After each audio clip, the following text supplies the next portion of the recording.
बिहार की राजनीति में अगले 24 से 48 घंटे बहुत अहम होने वाले हैं और इस तरह की सुगबुगाहट है कि नीतीश कुमार भारतीय जनता पार्टी के साथ अपने संबंध तोड़ सकते हैं। और इसलिए ये 4 सवाल आपके स्क्रीन पर एक एक करके, क्या नीतीश और भाजपा के संबंध खात्मे की ओर हैं? क्या नीतीश कुमार तेजस्वी यादव के करीब जाते दिख रहे हैं? क्या बिहार में अमित शाह और नीतीश कुमार के बीच जंग जारी है जिसके चलते ये संबंध बद से बदतर हो गए? क्या मोदी सरकार की ईडी यानी प्रवर्तन निदेशालय अब बिहार में हरकत में आने वाली है? दोस्तों, आपके स्क्रीन पर एनडीटीवी की खबर, बिहार में बीजेपी जेडीयू गठबंधन टूटने की कगार पर, इन दलों के साथ मिलकर नीतीश कुमार सरकार बना सकते हैं। दोस्तों, आज मैं आपके पास पर्दे के पीछे की जानकारी लेकर आया हूं और ये तमाम फैक्ट्स मैं आज आपके सामने रखने वाला हूं। सबसे पहले आपको यह समझना पड़ेगा कि ये गठबंधन टूट की कगार पे क्यों है और अगले 24 घंटे क्यों अहम बताए जा रहे हैं। मंगलवार को नीतीश कुमार ने अपने सांसदों और विधायकों को सबको बुलाया है पटना और यहां पर अहम बैठक होने वाली है और यह बताया जा रहा है कि इस बैठक के अंदर यह फैसला होगा कि क्या हमें भारतीय जनता पार्टी के साथ संबंध बनाए रखने हैं या नहीं। मगर अगर संबंध टूट जाते हैं, और यह बहुत बड़ा अगर है क्योंकि हम यह नहीं भूल सकते हैं, नीतीश कुमार आखिरी मौके पर ऐसी पलटी मार सकते हैं कि वो सबको हैरत में डाल सकते हैं। अब अगर वो संबंध तोड़ देते हैं तो उनके पास विकल्प क्या है? तो इसका सीधा सा जवाब है दोस्तों, नीतीश कुमार इस वक्त कांग्रेस और वामपंथी दलों के साथ गठजोड़ की बात कर रहे हैं। नीतीश कुमार और तेजस्वी यादव पिछले कुछ अरसे से लगातार करीब आ रहे हैं। मगर बड़ा सवाल ये कि इन दोनों के बीच यानी कि बीजेपी और नीतीश कुमार के बीच हालात क्यों बिगड़े? इसके लिए आपको इन 2 चेहरों पर गौर करना पड़ेगा। देश के गृह मंत्री अमित शाह और बिहार के मुख्यमंत्री नीतीश कुमार, दोनों के बीच एक अरसे से लगातार जंग जारी है और अगर आपको इस लड़ाई के मर्म, इसकी जड़ तक पहुंचना है तो आपको इस चेहरे पर गौर करना पड़ेगा। बिहार के पूर्व डेप्यूटी सीएम सुशील मोदी। जब तक Sushil Modi deputy chief minister थे, जब तक स्वर्गीय अरुण जेटली बिहार की सियासत में दखल रख रहे थे, तब तक नीतीश कुमार की बात को सुना जाता था। मगर फिर अमित शाह के हाथ में कमान आती है और अमित शाह क्या करते हैं? अमित शाह सुशील मोदी को हटा देते हैं और तारकिशोर प्रसाद और रेणु कुमारी को वहां का डेप्यूटी सीएम बना देते हैं। इस चेहरे पर गौर कीजिए, संजय जायसवाल, इन्हें भारतीय जनता पार्टी का प्रमुख बना दिया जाता है और जैसे ये होता है दोस्तों, संजय जायसवाल हर दूसरे दिन लगातार हमला बोलते रहते हैं। किसके ऊपर? नीतीश कुमार के ऊपर। आपको गौर करना पड़ेगा, पार्टी के नेता यानी जेडीयू प्रमुख ललन सिंह उर्फ राजीव रंजन ने हाल ही में क्या बयान दिया था? उन्होंने कहा था नीतीश कुमार के खिलाफ साजिश रची गई थी जिसके चलते उनकी सीटें 43 तक आ गई थीं और इसके लिए इन्होंने 2 घटनाओं का जिक्र किया। घटना नंबर 1, चिराग पासवान ने उनके वोट लगातार काटे, नंबर 1। नंबर 2, आरसीपी सिंह, जी हां, जेडीयू के एक नेता, बगैर अनुमति के मोदी सरकार में मंत्री बनने की ख्वाहिश जताते हैं। नीतीश कुमार से कोई बातचीत नहीं की गई। आरसीपी सिंह को राज्यसभा का टिकट भी नहीं दिया जाता है, उसको लेकर बवाल हो जाता है और इन 2 घटनाक्रमों की वजह से तनाव बढ़ जाता है। मगर अब हम वापस आते हैं उन नियुक्तियों की तरफ। तारकिशोर प्रसाद, रेणु कुमारी और संजय जायसवाल। जैसे ही संजय जायसवाल पार्टी के अहम नेता बनते हैं, उनका टकराव शुरू हो जाता है जनता दल यूनाइटेड का। इन 3 चेहरों पर गौर कीजिए, नित्यानंद राय, गिरिराज सिंह और संजय जायसवाल, ये तीनों लगातार नीतीश कुमार सरकार पर हमला बोलते रहते हैं, मानो चुनौती दे रहे हो कि हम तुम्हारे साथ सरकार नहीं बनाना चाहते। और ये चुनौती दिन ब दिन लगातार बढ़ती जाती है। हालात इतने बदतर हो जाते हैं दोस्तों कि नीतीश कुमार अपने ही एक बहस का, उनकी पार्टी के विधायक अपनी ही बहस का बहिष्कार कर देते हैं। क्यों? क्योंकि नीतीश कुमार नाराज होते हैं बिहार विधानसभा में स्पीकर विजय कुमार सिन्हा से। विजय कुमार सिन्हा पर यह आरोप लगता है कि वो नीतीश सरकार के खिलाफ कई ऐसे फैसले लेते हैं विधानसभा के अंदर जिससे नीतीश खुश नहीं होते। नीतीश खुलेआम विधानसभा के अंदर लोकसभा स्पीकर विजय कुमार सिन्हा के खिलाफ गुस्से का भी इजहार करते हैं। नतीजा यह होता है कि एक बहस का आयोजन होता है और जनता दल यूनाइटेड के तमाम विधायक उसका बहिष्कार करते हैं। और मैं आपको बतलाना चाहूंगा, यह बहस हुई थी जून के आखिरी सप्ताह में, यानी कि चाहे विधानसभा के अंदर हो, सरकार के अंदर हो, कहीं पर भी। और यही नहीं, नीतीश कुमार धीरे धीरे भारतीय जनता पार्टी के नेताओं से मिलना लगभग बंद कर देते हैं।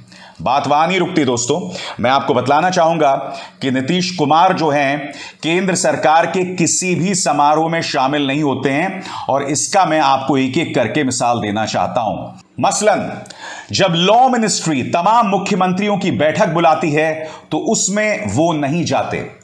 जब पूर्व राष्ट्रपति रामनाथ कोविंद की विदाई होती है तो उनके विदाई समारोह में प्रधानमंत्री नरेंद्र मोदी डिनर का न्योता देते हैं, उसमें भी नीतीश कुमार नहीं जाते। रविवार को आपको याद होगा नीति आयोग की एक बैठक थी, उसमें भी नीतीश कुमार नहीं जाते। यही नहीं, मैं आपको बतलाना चाहूंगा कि रामनाथ कोविंद का जो फेयरवेल डिनर था वहां पर नीतीश कुमार अपने deputy chief minister Tarkishore Prasad को भेज देते हैं।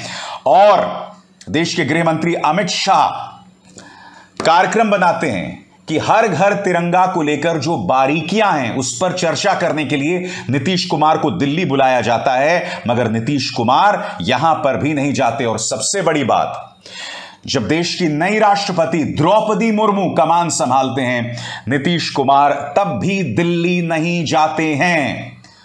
दोस्तों, इत्तेफाक एक बार हो सकता है, 2 बार हो सकता है, 3 बार हो सकता है, मैंने आपको आधा दर्जन से ज्यादा मिसालें बताई। और हम ये ना भूलें, नीतीश कुमार इफ्तार के वक्त, जब ईद का वक्त चल रहा होता है, रमजान का वक्त चल रहा होता है, उस दौरान इफ्तार के वक्त एक ही मंच पर तेजस्वी यादव और नीतीश कुमार दिखाई देते हैं। ये नजदीकियां लगातार बढ़ती हैं। और यही नहीं, आपको याद होगा कुछ दिनों पहले जब चारा घोटाला मामले में अदालत ने लालू प्रसाद यादव के खिलाफ फैसला सुनाया था, तब नीतीश ने कहा था इसमें मेरा कोई हाथ नहीं है, इसमें मेरा कोई हाथ नहीं है, इसमें तो उन नेताओं का हाथ है जो अब आरजेडी में शामिल है। यानी कि लालू प्रसाद यादव जब जेल जाते हैं और उन पर अंकुश होता है, न्याय का, कानून का शिकंजा बढ़ता है, तो उससे भी पल्ला खींच लेते हैं नीतीश कुमार, ताकि उसकी जिम्मेदारी उनके कंधों पर ना आए। मगर मैं जानता हूं आपके जहन में सवाल होगा कि क्या नीतीश कुमार वाकई भारतीय जनता पार्टी से संबंध तोड़ सकते हैं? तो आपको मैं उस नारे की याद दिलवाना चाहूंगा जो तेजस्वी यादव अक्सर नीतीश कुमार के बारे में कहते हैं, ऐसा कोई सगा नहीं जिसे नीतीश ने ठगा नहीं। नीतीश कुमार अंत तक क्या करेंगे कोई नहीं जानता। हालांकि मैं आपको बता दूं, जब राजीव रंजन सिंह ने, ललन सिंह ने जब प्रेस कॉन्फ्रेंस किया और उनसे पूछा गया 2024 और 2025 के विधानसभा चुनावों के गठबंधन के बारे में, तो उन्होंने कह दिया अभी से हम गठबंधन की क्या बात करें, जबकि आप जानते हैं 2 ही साल बच गए हैं और जरूरी नहीं कि गठबंधन हो।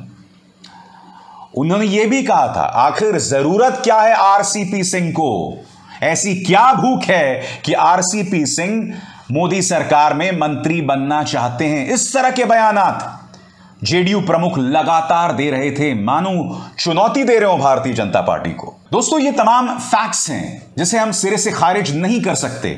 ये तमाम जानकारियां आपको कोई भी गोदी मीडिया न्यूज चैनल नहीं देने वाला है, क्योंकि गोदी मीडिया न्यूज चैनल्स ऐसी कोई खबर नहीं करेंगे जिसमें भारतीय जनता पार्टी के लिए इतनी सी भी शर्मिंदगी हो, इतनी सी भी मुश्किल हो। अपने आप में बहुत बड़ी खबर है कि बिहार के अंदर नीतीश कुमार के साथ जो संबंध हैं वो बद से बदतर होते जा रहे हैं। नीतीश कुमार भाजपा से नहीं मिल रहे हैं, नीतीश कुमार दिल्ली नहीं जाते हैं, मुलाकातें नहीं करते हैं, और दूसरी तरफ भारतीय जनता पार्टी नीतीश कुमार की जड़ों को लगातार खोद रही है। मगर कहीं ना कहीं भारतीय जनता पार्टी के जहन में एक और डर है, और डर क्या मैं आपको बताता हूं। वो डर यह है कि अगर नीतीश कुमार तेजस्वी यादव के साथ आ गए तो इन दोनों का जो मिलन होगा, राजनीतिक मिलन होगा, उससे ऐसा जबरदस्त कास्ट एरिथमेटिक सामने आएगा, यानी जातीय समीकरण आएगा जिसका तोड़ भारतीय जनता पार्टी के पास नहीं होगा। और इसकी मिसाल है 2015 के विधानसभा चुनाव, जिसमें बीजेपी का सूपड़ा साफ कर दिया गया था। और यह ना भूलें, तेजस्वी यादव की लोकप्रियता लगातार बढ़ रही है। यहां पर वो सरकार विरोधी नीतियों को लेकर प्रदर्शन कर रहे थे। तेजस्वी यादव का जनाधार बढ़ रहा है, ऊपर से अगर नीतीश कुमार उनके साथ आ गए तो यह जातीय समीकरण फिट बैठ जाएगा। हालांकि भारतीय जनता पार्टी के पास जो तुरुप का पत्ता है वो किसी के पास नहीं है, वो है धर्म का कार्ड। गाहे बगाहे भारतीय जनता पार्टी बहुत ही सफलतापूर्वक हिंदू खतरे में है का कार्ड खेलती है, जिसका जवाब आज की तारीख में किसी के पास नहीं है। उसके सामने जातीय समीकरण भी धराशायी हो जाते हैं। इसलिए नीतीश कुमार या तेजस्वी यादव के समर्थकों को ज्यादा खुश होने की जरूरत नहीं है। चुनावी मुकाबला बिल्कुल अलग होने वाला है।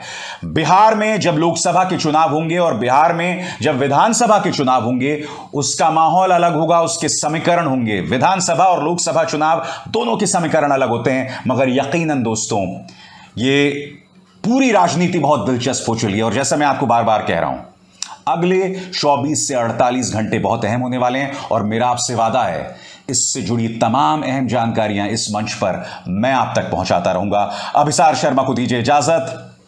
नमस्कार।